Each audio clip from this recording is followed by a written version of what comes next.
अब श्लोक 25। और अब देखो, मैं जानता हूं कि तुम सब जिनके बीच में गया हूं, परमेश्वर के अनुग्रह के सुसमाचार की गवाही देते हो। लेकिन इसमें क्या कहा गया? परमेश्वर के राज्य का प्रचार करने वाला अब मेरा मुख न देखेगा। अब लोग कहते हैं, अच्छा एक मिनट रुकिए, क्या वो राज्य संदेश का प्रचार कर रहा है या नहीं? खैर, हाँ और हाँ, हाँ और ना, यह इस बात पर निर्भर करता है कि परमेश्वर के राज्य से आपका क्या तात्पर्य है। मेरे साथ रोमियो के 7वें अध्याय पर आइए। रोमियो 14 और लूका अध्याय 14 में एक हाथ प्राप्त करें। रोमियो 14 और लूका 14। रोमियो अध्याय 14 आयत संख्या 17 और लूका अध्याय 14 आयत संख्या 15।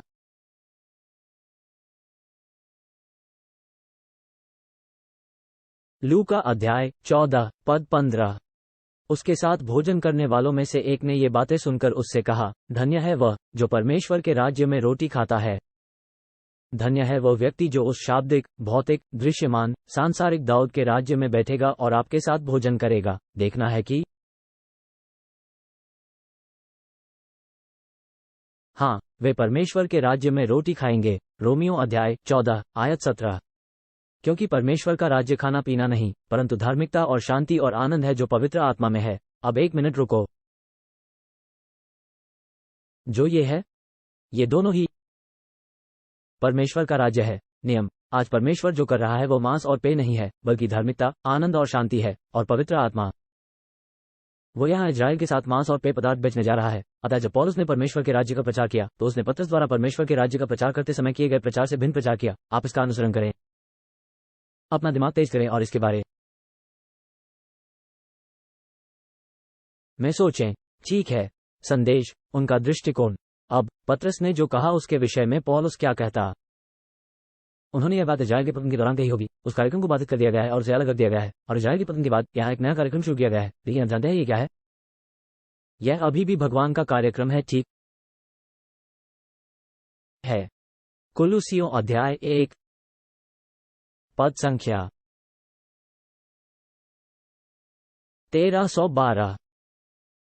कुलुसियों 1 और पिता का धन्यवाद करो, जिसने हमें ज्योति में पवित्र लोगों के साथ मीरास में सहभागी होने के योग्य बनाया, और हमें अंधकार के वश से छुड़ाकर अपने प्रिय पुत्र के राज्य में प्रवेश कराया। उसने आपको विरोधी शैतान और उसके अंधकार के राज्य से बाहर निकाला है, और आपको राजा यीशु के शासन और शासन में डाल दिया है।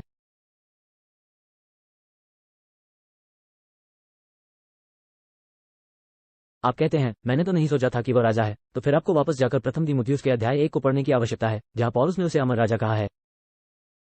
यदि आप मसीह के राजदूत हैं, तो आपको प्रतिनिधित्व करने के लिए एक सरकारी प्रमुख की आवश्यकता है, ठीक है। वो ब्रह्मांड का वास्तविक राजा है। मसीह का शरीर जो करने जा रहा है वो स्वर्गीय स्थानों में, राज्य की स्वर्गीय शाखा में राजा के मुखियापन का प्रयोग करना है। तो इस सामान को मत जाने दो। इन चीजों के बारे में उथली सोच को अपने आप को समझने से न रोके कि क्या हो रहा है। जब पौलुस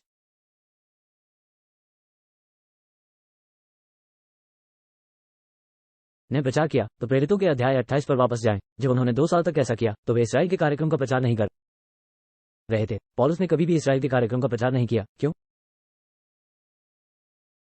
क्योंकि इजराइल का कार्यक्रम यही बाधित हो गया था, वहां कोई नहीं था पौलुस के लिए इसराइल का प्रचार कार्यक्रम।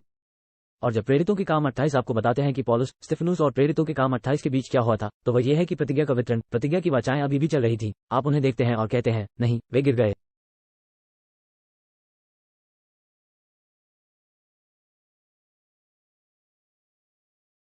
वादे की वाचाएं वहीं रुक गई। क्यों? क्योंकि श्लोक कहता है, इसराइल के पतन के माध्यम से। खैर, क्या एक इसराइल उसके कार्यक्रम गिर गया?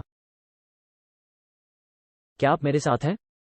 मुझे बस इतना कहना है कि आपको इस पर विश्वास करना होगा। बस मैं जो कह रहा हूं उसका पालन करो। तुम्हें मिल गया, तुम्हें मिल गया। प्रेरितों के काम 28। अपना हाथ पकड़ें और रोमियो अध्याय 11 पर वापस आएं। अभी अभी मैं सिर्फ एक ही बात कहूंगा, एक और तरीका।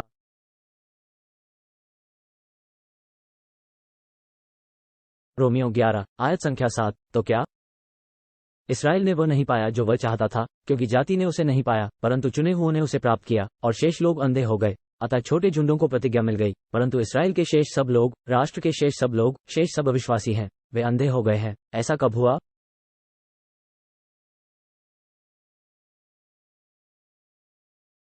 इजराइल के पतन के साथ यही हुआ। यही बात वह आपको पद 11 में बताने जा रहा है। जैसा लिखा है कि परमेश्वर ने उन्हें नींद की आत्मा दी है और आज के दिन तक आंखें दी हैं कि वे न देखें और कान दिए हैं कि वे न सुने। अब जागते रहो। तब दाऊद ने कहा, उनका भोजन जाल और जाल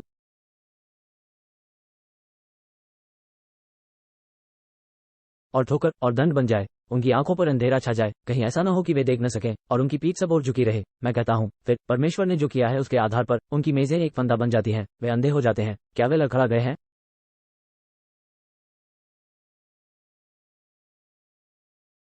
उन्हें गिर जाना चाहिए। क्या वे वहां ठोकर खाकर गिर गए? नहीं, लेकिन फिर वे यहां गिर गए। वे अपने आशीर्वाद की मेज से गिर पड़े। क्या आपको मत्ती 15 में वर्णित वह गैर यहूदी स्त्री याद है? उसने कहा, हाँ प्रभु, परंतु अन्यजाति लोग तो स्वामी की मेज से गिरे हुए टुकड़े कुत्ते खाते हैं। वह कहाँ थी?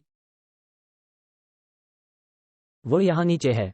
इजराइल कहाँ है? गिरा हुआ। वे 7वें चरण के बाद मेज पर बैठने में सक्षम नहीं है। वे खोए हुए इजरायली मेज पर बैठकर यह नहीं कह सकते थे कि हम परमेश्वर के लोग हैं, हे प्रभु हमें खिलाओ। क्यों?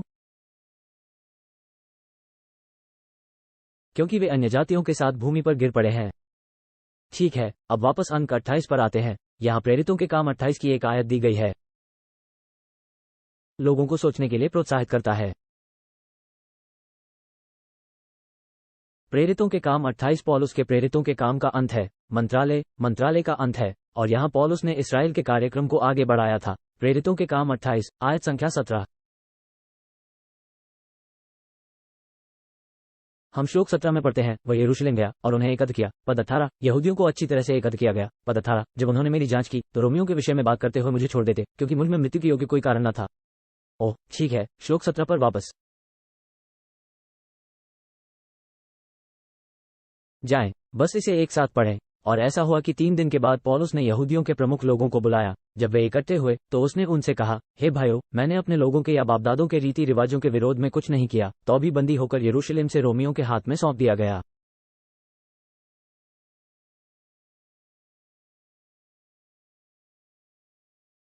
आप देखिए कि वो कैसे कहता है कि वो आराधनालय और मंदिर में गया इत्यादि और इसराइल के रीति रिवाजों के अनुसार काम किया। उन्होंने ऐसा इसलिए किया ताकि वे वहीं अपनी बात कह सकें। उन्होंने कहा, मैं आप लोगों के खिलाफ नहीं हूं, मैं आप लोगों को नष्ट करने की कोशिश नहीं कर रहा हूं, मुझे अभी तुम्हें कुछ और बताना है। जब उन्होंने मेरी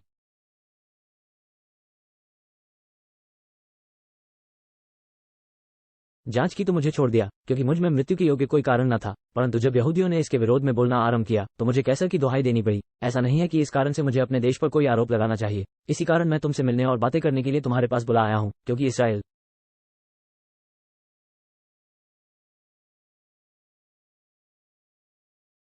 की आशा के लिए मैं इस जंजीर से बंधा हुआ हूं। फिर अधिनियम 28। व्यक्ति कहता है, देखो पौलुस प्रेरितों के काम 28 में कहता है, वह इसराइल की आशा के लिए बंधा हुआ है। अब इसराइल की आशा के लिए इस जंजीर से बंधे रहने का क्या अर्थ है? इसराइल की आशा क्या है? हम अध्याय 23 पर वापस आएंगे, क्योंकि तब से वो इस मुद्दे पर यहूदियों से लड़ रहा है। यहूदियों ने ही रोमियों को उसे हिरासत में लेने के लिए उकसाया था। आप अध्याय 23 पर वापस आते हैं, जहां पौलुस गंभीरतापूर्वक परिषद को देख रहा है तथा इसराइल की महासभा के बारे में बात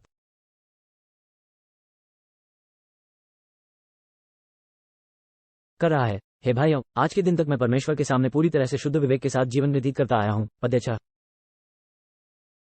जब उसने ये देखा कि एक भाग सदूकी है और दूसरे भाग फरीसी, तो उसने महासभा में पुकार कर कहा, हे भाइयों, मैं फरीसी हूं और फरीसी का पुत्र, मैं मरे हुओं की आशा और पुनरुत्थान का विषय हूं। क्या मुझ पर प्रश्न उठाया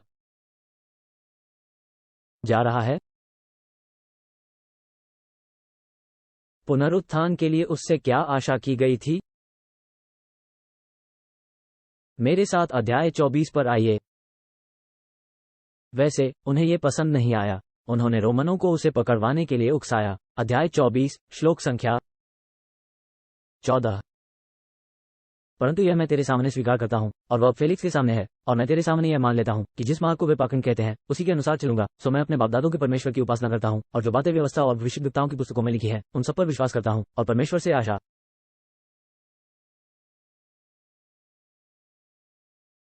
रखता हूं, जिसे वे आप भी मानते हैं, कि धर्मी और अधर्मी दोनों प्रकार के मरे हुओं का जी उठना होगा। क्या आशा है कि वे सभी पुनरुत्थान को स्वीकार करेंगे? मेरे साथ अध्याय 24 पर आइए। हाँ, वो 24 था। ठीक है, आगे क्या होगा? अध्याय 25 श्लोक 14।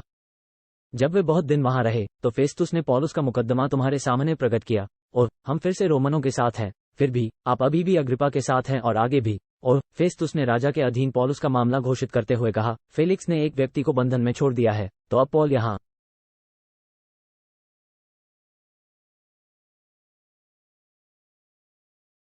है, वह बंधन में है। फिर भी रोमियो ने समय की कमी को ध्यान में रखते हुए उसे पद संख्या 17 पर ला दिया है। सो जब वे यहाँ आए तो तुरंत दूसरे दिन मैं न्यायपीठ पर बैठा था, और यह फेलिक्स है जो बोल रहा था, और उस मनुष्य को सामने लाने की आज्ञा दी। जब मुद्दई खड़े हुए तो उन्होंने ऐसी कोई बात कहा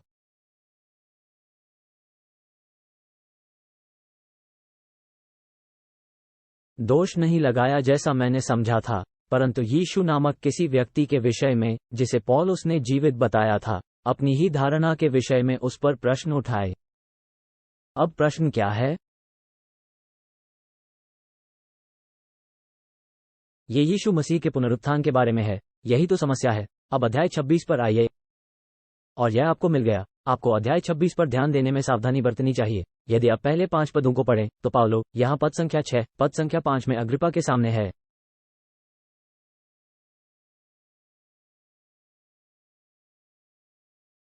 वह और पद संख्या 4 से शुरू करते हैं। मेरी युवावस्था से मेरी जीवन शैली जो पहली थी, जो यरूशलेम में मेरे अपने राष्ट्र में सबसे पहले थी, सभी यहूदी जानते हैं। पौल एक प्रसिद्ध यहूदी रब्बी थे। वे एक महान रब्बी विद्वान थे। वे सभी उसे जानते थे। ये 25 साल बाद की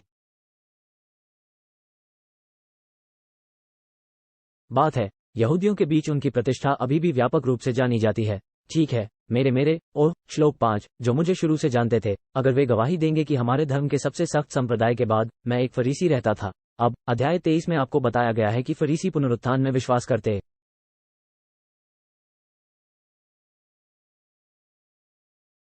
थे।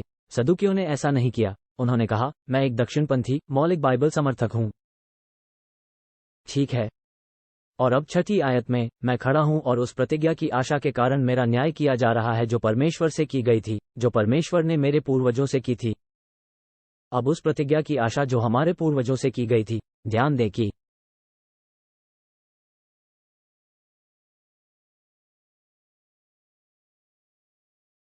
प्रतिज्ञा राज्य है। यही वादा परमेश्वर ने अब्राहम से किया था। अब्राहमिक वाचा उनसे यही वादा करती है कि उन्हें एक राज्य, एक भूमि, एक राष्ट्र और उद्धार मिलेगा। आपको याद होगा कि हमने अध्ययन किया था कि उस प्रतिज्ञा को प्राप्त करने की आशा पुनरुत्थान है। ठीक है,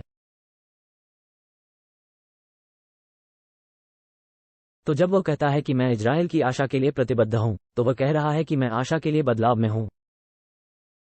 इस्राएल को परमेश्वर से कुछ भी प्राप्त करने का अधिकार है, और आशा क्या है?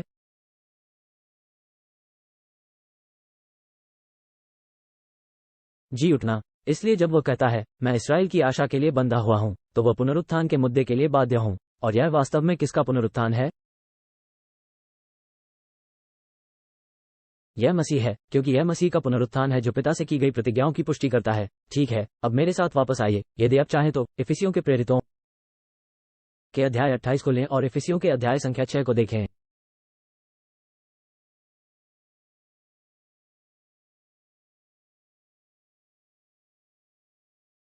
जब पौलुस प्रेरितों के काम 20 में यहूदियों को और प्रेरितों के काम 28 में रोम में खोए हुए इसराइलियों को समझाता है कि वह किसे जीतना चाहता है, किसे अपमानित नहीं करना चाहता, तो वह कहता है, मैं जंजीरों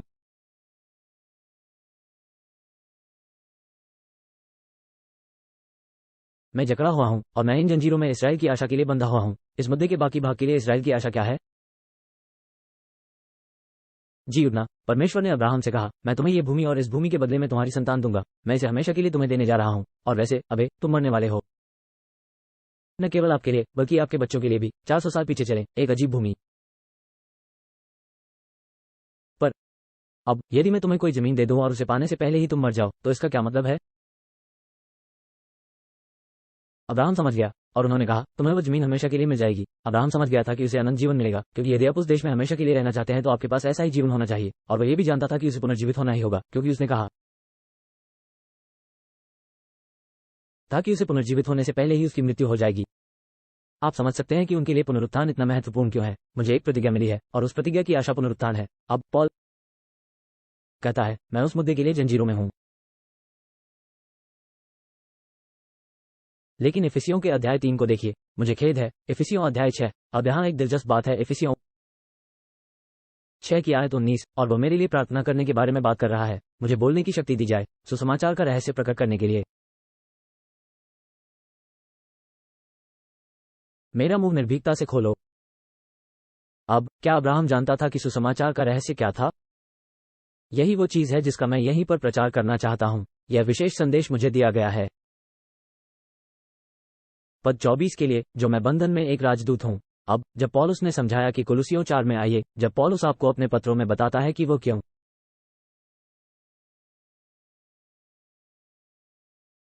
जंजीरों में है, वो क्यों बंधन में है, वो क्यों कहता है कि वो बंधन में है, सुसमाचार के रहस्य के लिए आप अब उसका अनुसरण कर रहे हैं जो अलग है। कुलुसियों अध्याय 4 पद संख्या 3। प्रार्थना में लगे रहो और धन्यवाद के साथ इसी में जागते रहो, और सब लोग हमारे लिए भी प्रार्थना करते रहो कि परमेश्वर हमारे लिए वचन का ऐसा द्वार खोल दे कि हम मसीह के भेद का वर्णन कर सकें जिसके कारण मैं बंद हूं। अब अधिनियम 28 में ऐसा क्यों था? वो जंजीरों में क्यों बंधा था? वह इसलिए जंजीरों में जकड़ा हुआ था क्योंकि यहूदियों को पुनरुत्थान के बारे में उसका उपदेश पसंद नहीं आया था और उन्होंने रोम को उसे जेल में डालने के लिए उकसाया।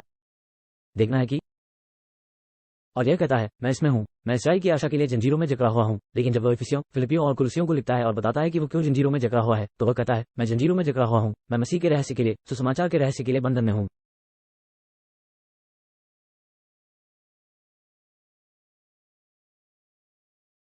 उन्होंने यह नहीं कहा कि वह इजराइल के कार्यक्रम के लिए जंजीरों में जकड़े हुए हैं। वह कहता है, मैं नए कार्यक्रम के लिए जंजीरों में जकड़ा हुआ हूं। अब मुझे कुछ बताओ, उस समय किसी भी इजरायली को कोई उम्मीद कहां थी? क्या उन्हें इजराइल के कार्यक्रम से कोई उम्मीद थी? हाँ। क्यों? वो कार्यक्रम खत्म हो गया था। पौलुस के अधीन पौलुस की सेवकाई में जो यहूदी खो गया था, उसके पास केवल एक ही स्थान पर आशा थी, और यही संदेश पौलुस के उपदेश में था। और जब पौलुस कहता है, इसराइल की आशा के लिए मैं इस जंजीर से बंधा हुआ हूं, वो यह नहीं कह रहे हैं कि मैं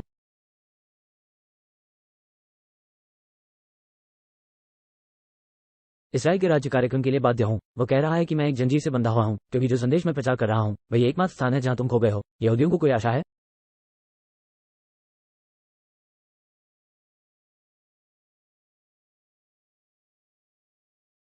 मेरे साथ प्रथम थिस्सलुनीकियों के अध्याय 2 पर आइए।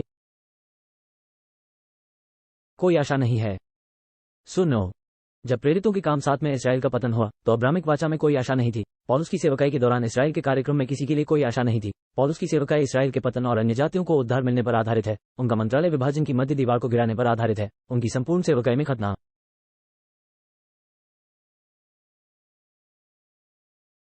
और खतना रहित के बीच का भेद समाप्त कर दिया गया, क्योंकि वहां केवल एक ही समूह के लोग थे तथा सभी अविश्वास में थे।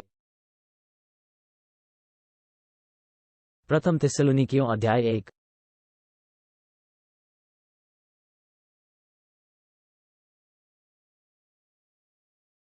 श्लोक 9।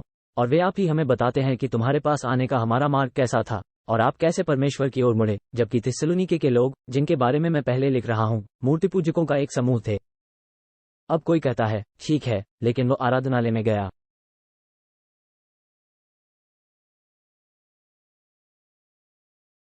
और आराधनालय में कुछ लोगों को उपदेश दिया। हाँ, उन्होंने ऐसा किया था, और यदि वे इसी के बारे में बात कर रहे हैं तो वे मूर्ति पूजक थे। हम बुधवार की रात को होशे की पुस्तक का अध्ययन कर रहे हैं। आप जानते हैं कि मूर्ति पूजा और इजरायलियों के साथ क्या होता है। परमेश्वर ने उन्हें अपने क्रोध के अधीन कर दिया था।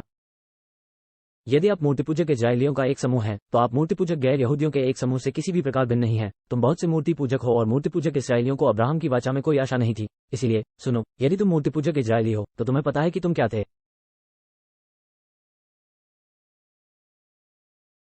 आप अविश्वास में थे और उसने तुम्हें अविश्वास में डाल दिया। और इसलिए उन कृत्यों को देखने के लिए पौलुस जिन आराधनालयों में प्रचार कर रहा है और कहता है, ठीक है, वे कुछ लोग हैं जिन्हें अभी भी इसराइल के कार्यक्रम के साथ समस्या थी। रोमियो 11 श्लोक 11 को अनदेखा करना है। इसलिए मैंने आपको बताया कि यह आयत बहुत शक्तिशाली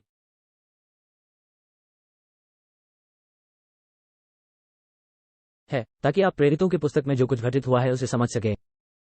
थिस्सलुनीकियों के पहले अध्याय दूसरे अध्याय पद 14 पर आइए। हे भाइयों, तुम परमेश्वर की उन कलीसियाओं के अनुयायी हो गए जो यहूदिया में हैं और जो यहूदिया में मसीह यीशु में हैं, क्योंकि जैसा तुम्हारे भाइयों ने यहूदियों से दुख उठाया,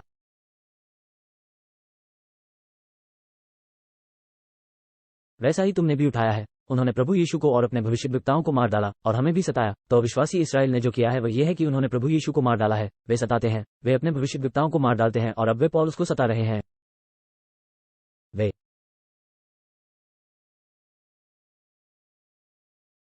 परमेश्वर का वचन नहीं चाहते, चाहे वो कहीं से भी आए, और सभी पुरुषों के विपरीत है। वे परमेश्वर के हर कार्य का विरोध करते हैं तथा हमें अन्य जातियों से बात करने से रोकते हैं ताकि वे उद्धार पा सकें। क्रोध के लिए हमेशा अपने पापों को भरने के लिए जागते रहो।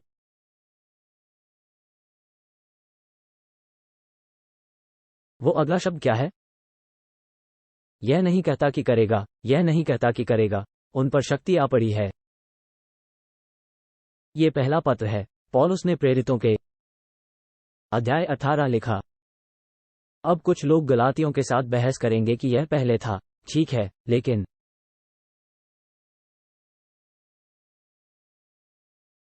आप पौल की लेखन सेवकाई के आरंभ में ही है और वह कहता है, परमेश्वर का क्रोध उन लोगों पर चरम सीमा तक आ चुका है और वे इतने अंधे हैं कि वे मेरी सेवकाई को रोकने का प्रयास कर रहे हैं। और मेरी सेवकाई ये एकमात्र चीज है जो परमेश्वर के क्रोध को उन पर पड़ने से रोकती है, क्योंकि कार्यक्रम में अगली चीज परमेश्वर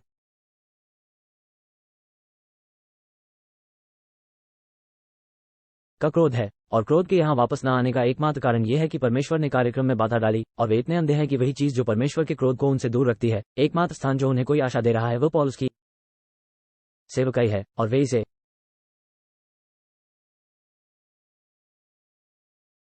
रोकना चाहते हैं। इससे पता चलता है कि वे कितने अंधे हैं।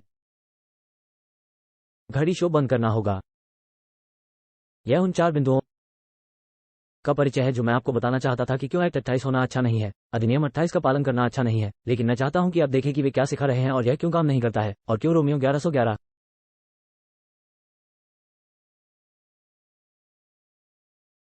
और 12 और 13 और 14 आपको यह समझने में मदद करते हैं कि क्या आप इस तरह के किसी उदाहरण को अपना सकते हैं। पौल जो सिखाता है और फिर दूसरी चीजें लेकर उसे उस पर डाल देता है, बजाय इसके कि उसके पत्रों को लेकर उसे दूसरे पर डालने की कोशिश की जाए। महान महान महान क्षति जो उसके कृत्यों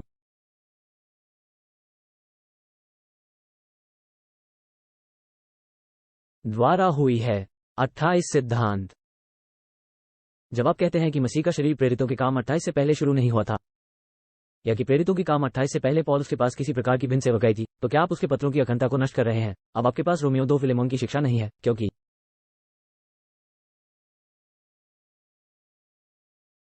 अब रोमियो और कोरिन्थियों और गलातियों और थिस्सलुनीकियों की पुस्तकें जो प्रेरितों के समय में लिखी गई थीं, उन लोगों के लिए लिखी गई थी जो मसीह की देह का हिस्सा नहीं है। और एफिसियों, फिलिपियों और कुलुसियों और फिलेमोन और 2 तीमुथियुसी आपके पास हैं।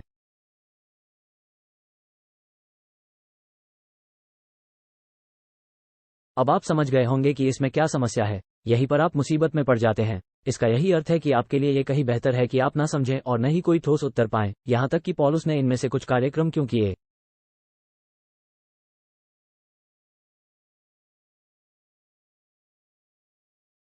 बजाय इसके कि आप उन पत्रों को अपने जीवन से खो दें। वैसे उन पत्रों में सुधारात्मक सिद्धांत हैं जो यहां होने वाली कुछ बातों को सुधारते हैं। ऐसा होना अच्छी बात है। यह समझना अच्छा है कि यह वहां क्यों है, लेकिन आज आपके लिए यह समझना महत्वपूर्ण है कि आपका सिद्धांत क्या है। अब जब मैं ऐसा कहता हूं तो कोई कहता है, ठीक है भाई रिक, आप ऐसा सोचते हैं।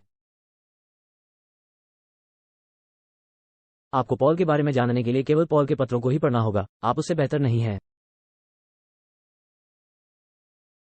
पौलुस की पत्री में पहली बात जो आपने पढ़ी वो यह है कि पौलुस यीशु मसीह का सेवक था। उसने परमेश्वर के सुसमाचार को अलग कर दिया, उसे प्रेरित कहा गया। परमेश्वर के सुसमाचार को अलग कर दिया गया। यदि आप रोमियो की पुस्तक से अधिक नहीं जानते तो आप यह नहीं जान पाएंगे कि यीशु मसीह कौन थे। आप नहीं जानते कि उसे अलग करने वाला ईश्वर कौन था। ठीक है, पौल आपसे पूरी बाइबल का अध्ययन करने की अपेक्षा करता है। वह आपसे यह अपेक्षा करता है कि आप बाइबल के बारे में पूरी जानकारी रखें, लेकिन यह भी अपेक्षा करता है कि जब आप इसे यहाँ वापस पढ़ेंगे तो ये समझेंगे कि यह कहाँ फिट बैठता है और आपका मेल कहाँ है। हम इस विषय में बात कर रहे हैं कि परमेश्वर आज जो कर रहा है वो यही है।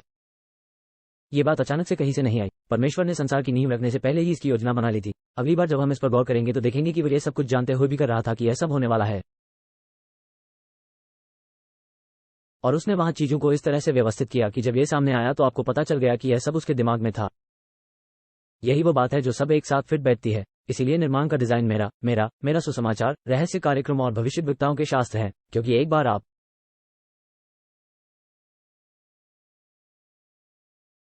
हमारे कार्यक्रम को समझ जाते हैं तो आपको खोल लिया जाता है, आप ईश्वर की कृपा की ओर उन्मुख और समर्पित हो जाते हैं। और मेरी रोमियो की सुसमाचार पुस्तक, तब आपको इस बारे में उन्नत जानकारी मिलती है कि आने वाले युगों में स्वर्गीय स्थानों में मसीह की देह के साथ वो क्या करने जा रहा है। फिर आप देखेंगे कि यह सब बाकी पवित्र शास्त्र के साथ कैसे फिट बैठता है, और फिर आप अपने पैरों पर खड़े हो सकेंगे और कोई आपको इधर उधर नहीं धकेलेगा कि वहां से आयतें निकालो और उन्हें यहां चिपका दो, या यहां से कोई आयत लेकर उसे यहां चिपका दो। ठीक है, स्पष्ट रूप से।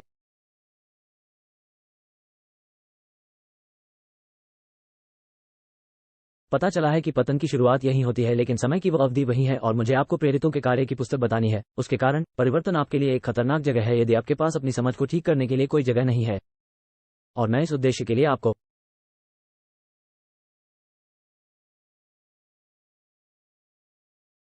रोमियो 11 की सिफारिश करता हूं, क्योंकि मैं कहना चाहता हूं, आप शायद कभी भी सब कुछ नहीं समझ पाएंगे। मुझे ऐसा नहीं कहना चाहिए, आप कभी भी सब कुछ नहीं समझ पाएंगे। यही बात इसे सुरक्षित बनाती है, यही बात आपकी जिज्ञासा को बनाए रखती है, आपकी रुचि को बनाए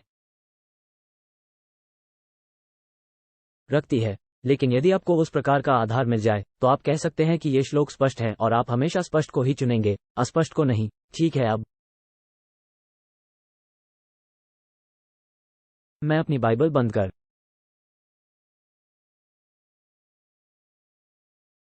देता हूं, क्योंकि अगर मैं ऐसा नहीं करूंगा तो मैं बोलता रहूंगा। मैं इस तथ्य की सराहना करता हूं कि आप मुझे इस तरह से पढ़ाने में सक्षम हैं, और यह आपके सिर के लगभग 80% से अधिक नहीं है, और आप इसकी सराहना कर सकते हैं। और अपने से बाकी लोगों के लिए, आप जानते हैं, आप इसे उस स्तर पर प्राप्त करते हैं जिस स्तर पर आप इसे प्राप्त कर सकते हैं। लेकिन बस इतना समझ लीजिए, किसी को भी आकर आपके लिए पौलुस की सेवकाई को विभाजित करने का प्रयास न करने दीजिए। प्रेरित हो गए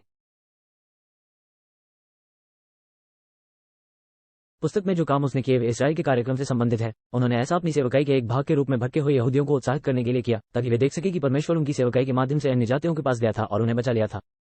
उन्होंने ऐसा आपको प्रगतिशील प्रकाशन के विषय को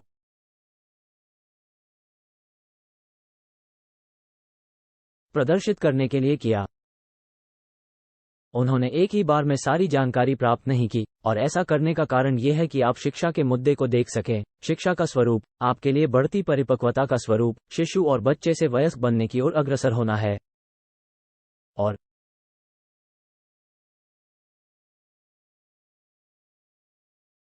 यदि आपने कभी ध्यान दिया हो तो आप पाएंगे कि जब आप वयस्क हो जाते हैं तो आप निरंतर बढ़ते रहते हैं। फिर भी तुम भी मेरी तरह बूढ़े हो जाओगे, तुम भी मेरी तरह बूढ़े हो जाओगे।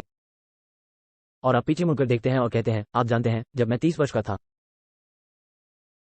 तो मुझे लगता था कि मेरे पास सब कुछ है, और अब मुझे एहसास हुआ कि मैं बहुत मूर्ख था। लेकिन 30 साल की उम्र तक मैं ऐसा नहीं करूंगा, बहुत बुरा। मैं अभी हाल ही में एक चीज पढ़ रहा था। उन्होंने कहा कि अधिकांश व्यवसाय, शिक्षक, विज्ञान और उद्योग तथा राजनीति और अर्थशास्त्र के क्षेत्र में अग्रणी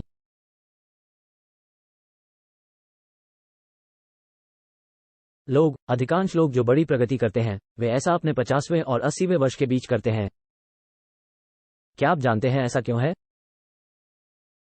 आप जीवन में अनुभव करने जा रहे हैं। आप कई बार इस क्षेत्र में काम कर चुके हैं। आपने कुछ ऐसी चीजें सीखी हैं जो आपको चीजों को अधिक परिपक्वता, अधिक स्थिरता और अधिक अंतर्दृष्टि के साथ देखने में सक्षम बनाती हैं। अब आप अपने आसपास युवा लोगों को रखना पसंद करते हैं, क्योंकि उनमें कुछ ऊर्जा होती है। जब आप बूढ़े हो जाते हैं तो आपके पास ऊर्जा नहीं रहती।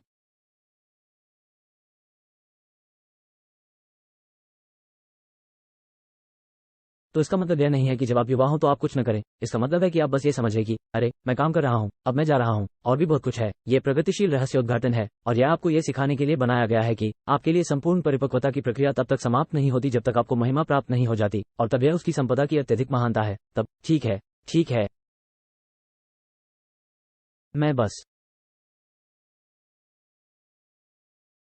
1 मिनट का समय लेकर आपसे कहना चाहता हूं कि यदि आप आज यहां आए हैं और प्रभु यीशु मसीह को नहीं जानते हैं तो यह न्यायसंगत ही होगा।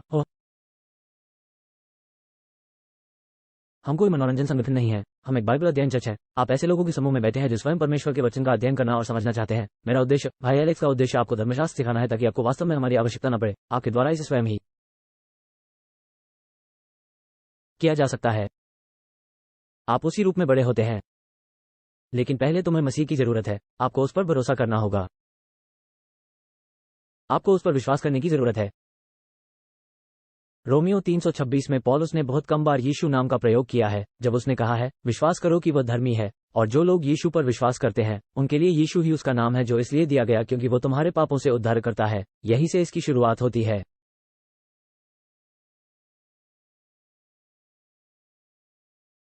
तुम्हें बचाना होगा क्योंकि तुम खो गए हो। भगवान ने इसे ठीक कर दिया है ताकि आप हो सके। वो इसे आपको एक उपहार के रूप में प्रदान करता है और आप इसे विश्वास के द्वारा ग्रहण करते हैं, और जब आप विश्वास के द्वारा उस उपहार को प्राप्त करते हैं तो आपको अनंत जीवन का उपहार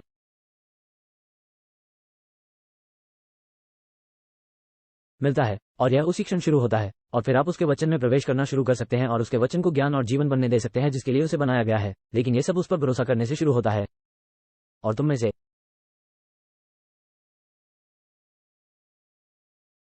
जिन्होंने उस पर भरोसा किया है, जैसा कि तुमने उसे प्राप्त किया है, तो तुम भी उसी में चलो। जीवन में जिन सब बातों का तुम सामना कर रहे हो उनकी कुंजियां उस पुस्तक में हैं, परंतु तुम्हारे लिए उनका कोई मूल्य नहीं है। बस उठाओ और मत कहो चाबी यही है। अरे तुम्हें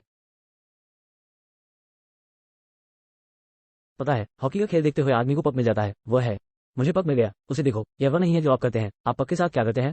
आप इसे गोल पक में डालो। आप इसे बिल्कुल भी नहीं उठाते हैं, तुम बस उस चीज को गोली मार दो। चीज पास करो। हम ऐसा करते हैं, हम कहते हैं मुझे चाबी मिल गई, यहाँ देखो, और हम चाहते हैं। आप चाबी का क्या करते हैं? तुम्हारा इसमें भरोसा है, और इसमें कहा गया है कि विश्वास की आज्ञाकारिता आपके अंदर जीवन प्रदान करती है। पिता, आज हम आपको हमारे उद्धारकर्ता प्रभु यीशु मसीह के लिए धन्यवाद देते हैं। हम आपके अनुग्रह के धन, आपके वचन की स्पष्टता और हमारे उद्धारकर्ता के नाम के लिए